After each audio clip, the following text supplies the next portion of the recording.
Welcome. Today I want to start the first in a multi-part series on learning Visual Basic for Applications, or VBA. So what is Visual Basic for Applications? VBA is the programming language that allows you to control and integrate different programs in the Microsoft Office suite. So let's say I've got to build a slide. I've got airport departure data here, and if I had to build this slide one time, I would just go ahead and build it. But if I had to build this slide every day or multiple times a day, I would probably use Visual Basic for Applications to code building the slide. So let's go ahead and click Build Slide. It's going to open PowerPoint. It's going to insert a table. It's going to populate the data.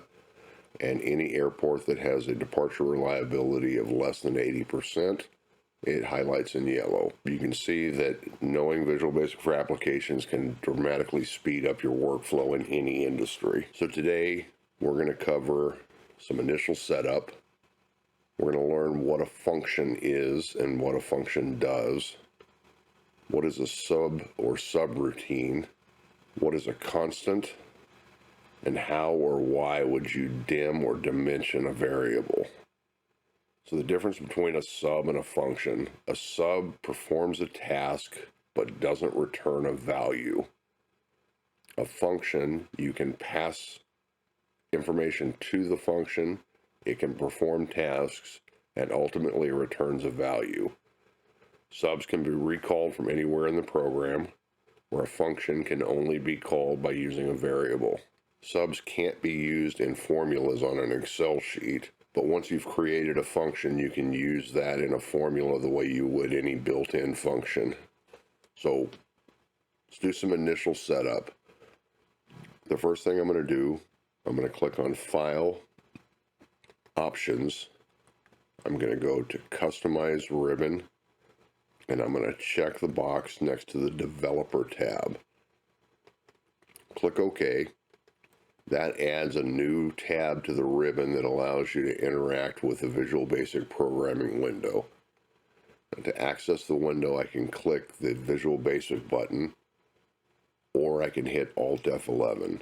I tend to use Alt F11 because it allows you to toggle back and forth between your sheet and your programming window. But let's go ahead and click that. We get the Visual Basic for Applications programming window. On the left-hand side, you'll see the projects. Below that, you see the properties for whatever project you're on, and then you see the coding window.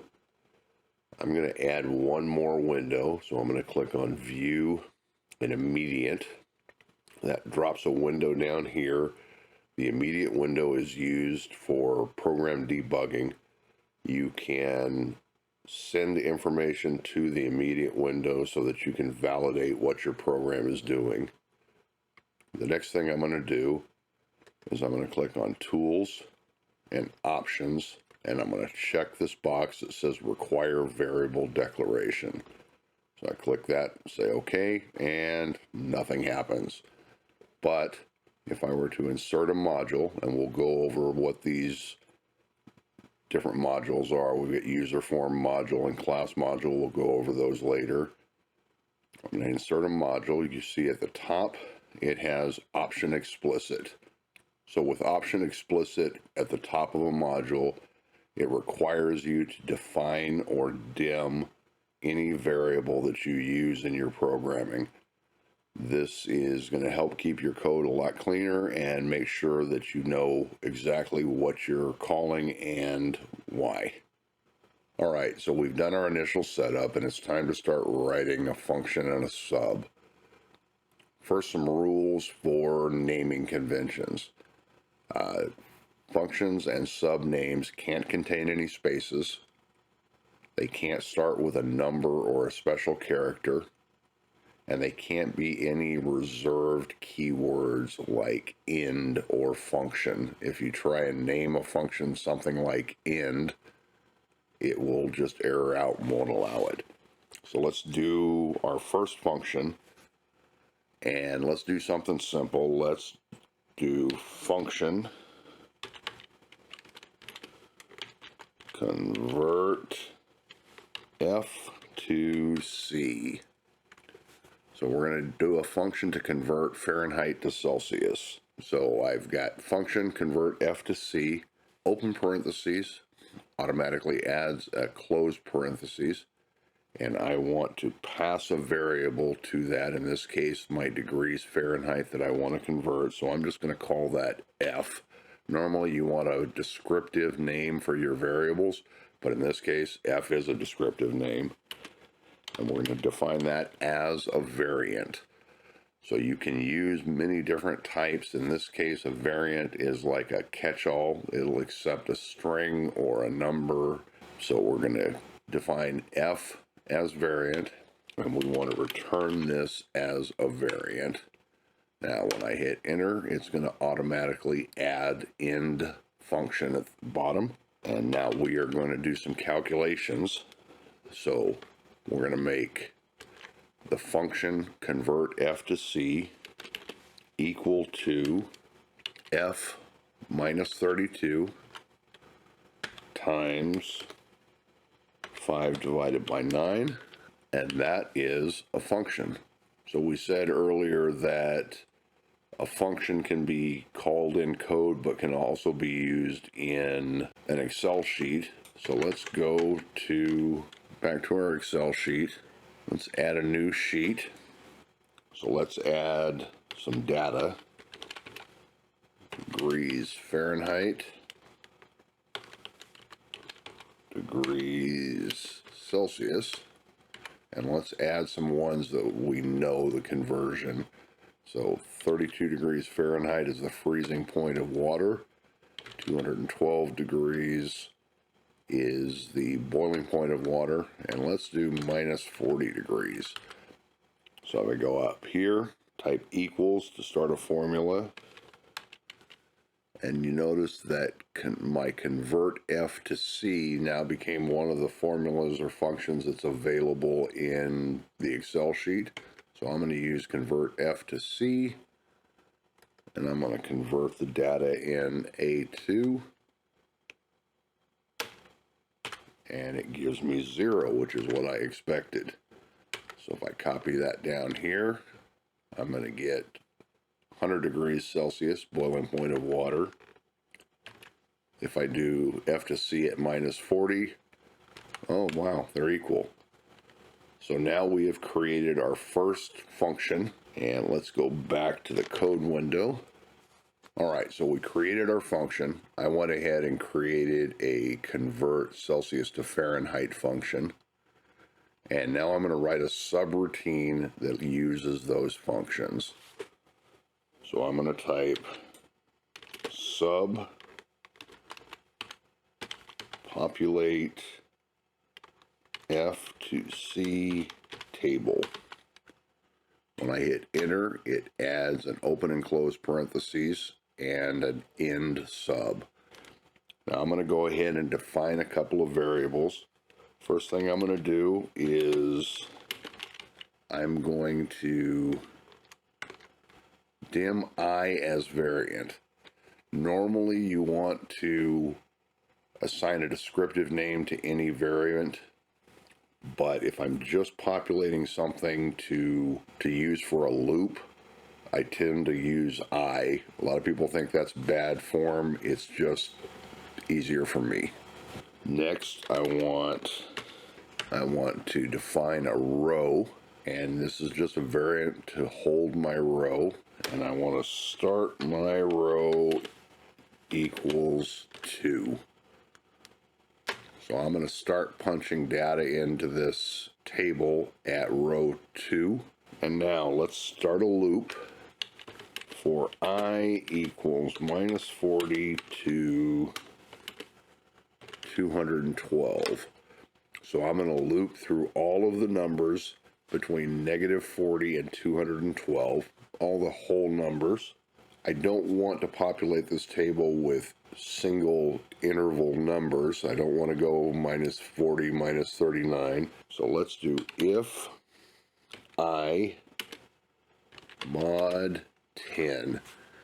So the mod function allows you to look at numbers that are evenly divisible by whatever you've modded. So as I'm going through the numbers from -40 to 212, if the number is evenly divisible by 10, that is going to return 0.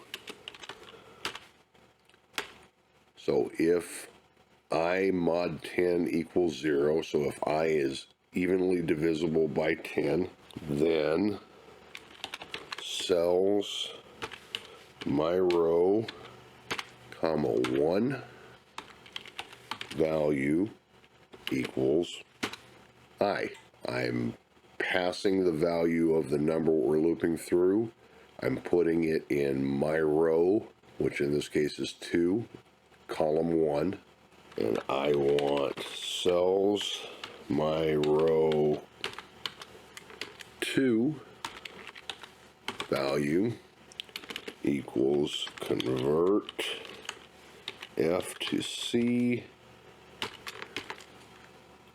Alright, so now I'm going to increment my row up by 1. My row equals my row plus 1. And now I've started an if. I have to end my if. And then next, we'll iterate through the next loop. So in our highly useful subroutine here, we have defined a variable as a variant to hold my loop. I've defined my row to hold the row number where I want to return the value. I've started that at row 2, and I have for I equals -40 to 212, and I only want to see numbers evenly divisible by 10. And I'm going to populate my loop value into the first column, and I'm going to populate the second column as that number converted from Fahrenheit to Celsius, and I'm going to increment the row. Click anywhere inside in between the sub and end sub. Go up to the toolbar, and I've got buttons that look like a DVD play, pause, and stop button, and I'm going to hit the play button. And now I've got all of the numbers divisible by 10 from -40 to 210 populated in a table. All right, the last thing we're going to cover today are constants.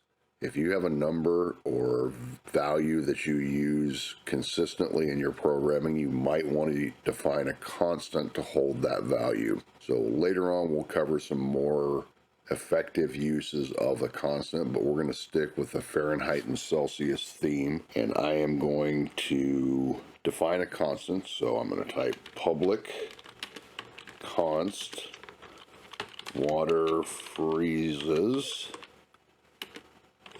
as variant equals 32. Now let's define another one. Public const water boils as variant equals 212. So I have defined a constant as a variant, and I've assigned a value to it, in this case 32 and 212. So if I go down here, I'm going to change my loop to -100 to 300. We're going to stick with the mod 10, and I'm going to add another line to my code here. If I is less than or equal to water freezes, then cells my row, comma 3 equals frozen. If I is greater than or equal to water boils, then cells my row, comma 3 equals boiling. So now I've added a constant of when water freezes and water boils. And I'm going to use that as I loop through my degrees Fahrenheit from -100 to 300. And if it is less than or equal to freezing, it's going to put frozen in column 3. And if it's greater than or equal to the boiling temperature, it's going to put boiling in there. So let's go ahead and run that. And I'm going to go back to my table. And you see that any place that the temperature in Fahrenheit is below freezing is added frozen, and if it's above boiling, it's added boiling. Now, there are more useful constants that you can define, but I just wanted you to understand the concept. All right, that has been the basics of Visual Basics. We've covered initial setup. We've covered building a function. We've covered building a sub. We've covered building a constant, and we've covered dimensioning a variable. Thank you for watching. I hope you'll join me in future episodes where we go over some more advanced programming, integrating Excel and PowerPoint, integrating Excel and Outlook, integrating Excel and Word, and integrating Excel in the web. If you've learned something, I'd appreciate a subscription. Please tell your friends, and until next time, thank you and goodbye.